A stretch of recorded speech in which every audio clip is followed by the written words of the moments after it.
Hello friends, welcome to Shimpi and mummy's kitchen. আজকে আমি তোমাদের জন্য দারুণ মজার একটা রেসিপি নিয়ে চলে এসেছি। রেসিপিটা দেখলেই কিন্তু মুখে জল চলে আসে, আর এটা পছন্দ করে না এমন মানুষ কিন্তু নেই। বাচ্চা থেকে বড় সবাই কিন্তু এই রেসিপিটা অনেক বেশি পছন্দ করে, দেখেই সবার খাওয়ার জন্য মুখে জল চলে আসে। তো আজকে আমি বানাচ্ছি ফুচকা বা পানিপুরি বা গোলগাপ্পা, যে নামেই বলুক না কেন। আজকে আমি সেই রেসিপিটা তোমাদের সঙ্গে শেয়ার করব। আর দুই রকমভাবে কিন্তু ফুচকাগুলো আমি সার্ভ করে দেখাবো।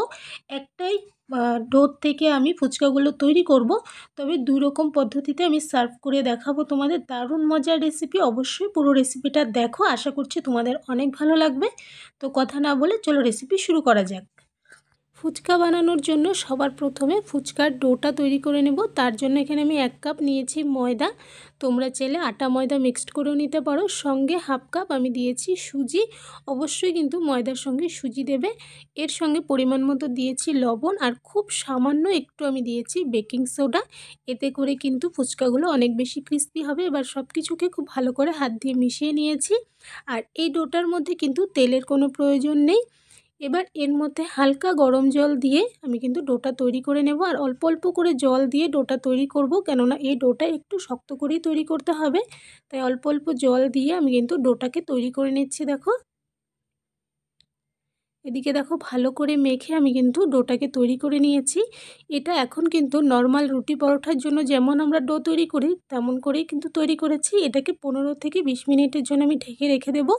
এর মধ্যে আমি যে সুজি দিয়েছি, এই সুজিটা কিন্তু এই টাইমের ভিতরে সুন্দর ফুলে উঠবে এবং জলটা আরও একটু টেনে নেবে। আর ডোটা কিন্তু তখন আরও একটু শক্ত হয়ে যাবে। তাই অবশ্যই কিন্তু 10-15 মিনিট কম করে হলেও তোমরা এটাকে ঢেকে রেখে দেবে। আমি এটাকে ঢেকে রেখে দিচ্ছি। 15 মিনিট পর আমি ঢাকনাটা খুলে নিচ্ছি। আর এই ডোটা এখন কিন্তু আগের তুলনায় অনেকটাই শক্ত হয়ে গেছে। দেখো, দেখে হয়তো বুঝতে পারছো। এটাকে আবারও হাতে একটু মেখে নিচ্ছি, ভালো করে মেখে নিয়ে এর থেকে আমি ছোট ছোট লেচি করে নিচ্ছি। দেখো, তোমরা চাইলে এরকম ছোট লেচি করে নিয়ে একটা একটা করে বেলে নিয়ে ভেজে নিতে পারো। তবে এই পদ্ধতিটা আমার কাছে একটু ঝামেলার মনে হয়, তাই এখানে আমি বড় বড় করে 3টা লেচি করে নিয়েছিলাম। আর তার থেকে বড় বড় রুটি করে নিয়ে তার মধ্যে থেকে আমি কিন্তু ফুচকাগুলো কেটে নিয়েছিলাম। এদিকে দেখো, একটা আমি লেচি নিয়ে নিয়েছি, নিয়ে হাতে ভালো করে গোল করে নিয়ে এর উপর থেকে একটু ময়দা ছড়িয়ে দিলাম। দিয়ে এবার এটাকে কিন্তু আমি বেলে নিচ্ছি। আর আমরা রুটির জন্য যেরকম পাতলা করে বেলে নিই, তার থেকেও কিন্তু আরও একটু পাতলা করে আমি রুটিটা বেলে নিয়েছিলাম।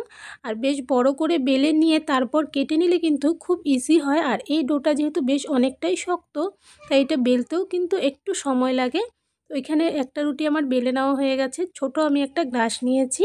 সাইজটা তোমাদের পছন্দ মতন তোমরা ফুচকাগুলো ছোট বড় করতে পারবে। কুকি কাটার থাকলে সেটা দিয়েও কেটে নিতে পারবে, নয়তো এরকম গ্লাস দিয়ে তোমরা কেটে নিতে পারবে। আমি দেখো ছোট চায়ের গ্লাসগুলো যেগুলো হয় সেগুলো দিয়ে কেটে নিচ্ছি এক এক করে। আর এখানে কিন্তু ফুচকার সাইজগুলো বেশ সুন্দর হয়েছিল, একটু বড় বড় কিন্তু বেশ সুন্দর সাইজের হয়েছিল। এবার সাইডের আটাগুলো আমি বাদ দিয়ে দিলাম। এগুলো কিন্তু ফেলবো না, এগুলো দিয়ে আমি আবারও ফুচকা কিছু বানিয়ে নেব। এবার এগুলোকে আমি একটা আলাদা পাত্রে উঠিয়ে রাখছি। সেম পদ্ধতিতে এখানে আমি আরও একটা রুটি বেলে নিয়েছি। বেলে নিয়ে এর মধ্যে থেকেও আমি কিন্তু ছোট ছোট ফুচকার শেপে কেটে নিচ্ছি। দেখো, এখানে আমার বেশ কিছু ফুচকা বেলে নেওয়া হয়ে গেছে। এবার এগুলোকে ভাজতে দেব। এদিকে একটা কড়াইতে আমি রিফাইন অয়েল গরম হওয়ার জন্য বসিয়ে দিয়েছিলাম। তেলটা কিন্তু গরম হয়ে গেছে। এর মধ্যে এক এক করে আমি ফুচকাগুলো দিয়ে দিচ্ছি। আর দেওয়ার সঙ্গে সঙ্গেই দেখো কত সুন্দর ফুলে উঠছে। আর এখানে কিন্তু সবগুলো ফুচকাই আমার খুব সুন্দর ফুলে উঠেছিল, নষ্ট হয়নি। আর দু একটা যদি নষ্ট হয় ঠিক করে না ফুলে, তাতেও কিন্তু কোনো সমস্যা নেই, সেগুলো দিয়ে তোমরা পাপড়ি চাট বানিয়ে নিতে পারবে। আর এখানে দেখো ফুচকাগুলো ভাজা হয়ে গেছে। কালারটা তোমরা চাইলে আরও একটু ডার্ক করে ভেজে নিতে পারো, তবে আমি একটু হালকা করে ভেজে নিয়েছি। নামিয়ে রাখার পর এটার কালার কিন্তু আরও একটু ডার্ক হয়ে যাবে। এদিকে সেম প্রসেসে আমি কিন্তু আরও কিছু ফুচকা ভেজে নিচ্ছি। আর এই ফুচকাগুলো ভাজতে কিন্তু খুব বেশি সময় লাগে না, ঝটপট ভেজে নেওয়া হয়ে যায়। দেখো, সবগুলো ফুচকা আমার এদিকে বানিয়ে নেওয়া হয়ে গেছে। দেখো, সবগুলোই কিন্তু খুব সুন্দরভাবে ফুলে উঠেছে। আমি তোমাদেরকে দেখাচ্ছি। দেখো, দুপাশ থেকে সুন্দর কালার হয়ে গেছে। এখানে একটা ফুচকা আমি তোমাদের ভেঙে দেখাচ্ছি কতটা ক্রিস্পি হয়েছে। দেখো, হালকা একটু প্রেস করতেই কিন্তু কত সুন্দর গুঁড়ো হয়ে গেল, খুব সুন্দর কিন্তু ক্রিস্পি হয়েছে। আর এখানে দেখো 3টা ফুচকা এখানে ঠিক করে ফুলেনি, এগুলো আমি সাইডে আলাদা করে রেখেছিলাম। এগুলো কিন্তু আমি পাপড়ি চাটে ইউজ করতে পারবো, অথবা আলুতেও ইউজ করে নিতে পারবো। এবার এদিকে টক জলের জন্য এখানে আমি একটা বাটিতে নিয়েছি গরম জল, এর মধ্যে আমি দিয়ে দিলাম 3টা গোটা তেঁতুল। এখানে তেঁতুলগুলো কিন্তু আমার ঘরেই ছিল, 1 বছরের পুরনো, তাই কালারটা একটু ডার্ক হয়ে গেছে, কোনো সমস্যা নেই। আর এই তেঁতুলগুলো কিন্তু চোচাসহ ছিল, যেগুলোকে আমি ঘরে চোচা ছাড়িয়ে কৌটোতে ভরে রেখেছিলাম, তাই আর ধুইনি। তোমরা নর্মাল তেঁতুল হলে অবশ্যই ধুয়ে নেবে। আর এদিকে আমি 3টা আলু নিয়েছি, আলুটাকে আগেই বয়েল করে রেখেছিলাম।